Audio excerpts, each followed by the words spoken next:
வணக்கம் நண்பர்களே. ஒரு ட்ரெயினுக்குள்ளே நம்ம இருக்கும்போது அதோட ஸ்பீடு எப்படி கண்டுபிடிக்கிறது அப்படிங்கிறத இந்த வீடியோவில் நம்ம பார்க்க போகிறோம். அதுக்கு முன்னாடி நம்ம சேனலை இதுவரைக்கும் நீங்கள் சப்ஸ்கிரைப் பண்ணாமல் இருந்தீங்கன்னா சப்ஸ்கிரைப் பண்ணிடுங்க. பக்கத்தில் இருக்க பெல் ஐக்கானை கிளிக் பண்ணிங்கன்னா நம்ம போடக்கூடிய வீடியோக்கள் அனைத்தும் உங்களுக்கு கிடைச்சிடும். இப்போ நான் போனக்கூடிய ட்ரெயின் என்ன அப்படி சொல்லி பார்த்தீங்கன்னா, திருவனந்தபுரம் நாகர்கோயிலேருந்து திருவனந்தபுரம் செல்லக்கூடிய பேசஞ்சர் ட்ரெயின். அந்த ட்ரெயினுக்குள்ளே தான் இருக்கேன். இப்போது அந்த ட்ரெயினுக்கு ஸ்பீடு அப்படி கண்டுபிடிக்கன்னு பார்ப்போம். அப்போது ஃப்ரம் ஸ்டேஷனில் நாகர்கோயில், டூ ஸ்டேஷனில் திருவனந்தபுரம். இது எதில் அப்படி அடிக்கணும்னு பார்த்தீங்கன்னா, வேர் இஸ் மை ட்ரெயின் அப்ளிகேஷனில் டைப் பண்ணிவிட்டு அதில் எந்த ட்ரெயினில் நான் பயணம் செய்கிறேனோ அந்த ட்ரெயினை செலக்ட் பண்ண வேண்டியது இருக்கும்.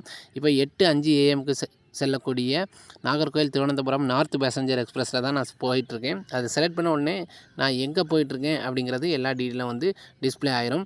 டிஸ்பிளே ஆகிட்டு அதில் ட்ரெயின் இப்போ எந்த இடத்துல வந்துட்டுருக்கு எல்லாமே டிஸ்பிளே ஆயிரும். அப்போ நான் ட்ரெயினுக்குள்ளே இருக்கேன்னா இன்சைட் இந்த ட்ரெயின் அப்படின்னு இருக்குது பார்த்தீங்களா, அதில் கிளிக் பண்ணணும். கிளிக் பண்ணிட்டு ஜிபிஎஸ் அப்படின்னு ஒரு ஆப்ஷன் இருக்குது பார்த்தீங்களா, அது பக்கத்தில் ஸ்பீடோமீட்டர் அப்படின்னு இருக்குது பார்த்தீங்களா, அதை நம்ம செலக்ட் பண்ணிவிட்டு ஓகே கொடுத்தா போதும்.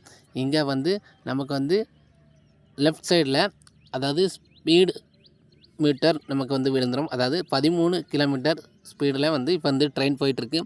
இதுதான் ஸ்பீடாக செக் பண்ணக்கூடிய வழி. இப்போ பாருங்கள், நான் ட்ரெயினில் தான் போயிட்டுருக்கேங்கிறதுக்காக தான் நான் இப்போ கேமராவை ஆன் பண்ணி காமிக்கிறேன். இப்போ கண்டிப்பாக ட்ரெயினில் போயிட்டுருக்கேன். ட்ரெயினில் 13 கிலோமீட்டர் ஸ்பீடில் தான் இந்த ட்ரெயின் ரன் ஆகிட்டுருக்கு. அதாவது நாகர்கோயில் திருவனந்தபுரம் செல்லக்கூடிய நார்த் பேசஞ்சர் எக்ஸ்பிரஸ். இது டெய்லியுமே இருக்குது நாகர்கோயிலேருந்து திருவனந்தபுரம் போகிறதுக்கு.